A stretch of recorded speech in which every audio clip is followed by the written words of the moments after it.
Guys, but का meaning हम जानते हैं।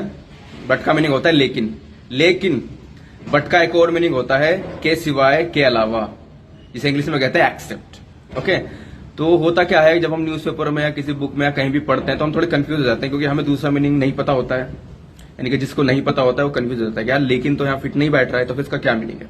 ओके, तो इसके दो मीनिंग होते हैं जो कि मैंने बताया अभी। अब इसके एग्जाम्पल की बात करें तो फर्स्ट जो लेकिन मीनिंग है उसके एग्जाम्पल की बात करें तो for example, I was early in the office but Ramesh was late. मैं ऑफिस जल्दी आया था लेकिन रमेश लेट था।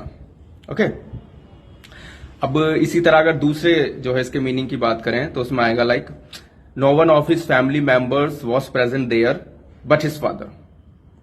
यानी कि उसके पिता को छोड़कर या उसके पिता के अलावा, उसके पिता के सिवाय उसके फैमिली का कोई भी मेंबर वहां मौजूद नहीं था।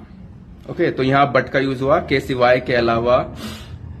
ओके, अब इसमें एक केस ये है कि अगर हम बट का पहला मीनिंग ले रहे हैं यानी कि लेकिन, तो वो माना जाएगा इंग्लिश में कंजंक्शन।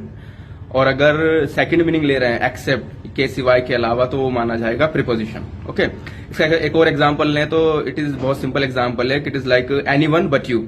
यानी कि तुम्हें छोड़कर कोई भी, यानी तुम्हें छोड़कर तुम्हारे सिवा कोई भी चलेगा, एनीवन बट यू। ओके, तो hope you understand the meaning of but and keep supporting me. Thank you.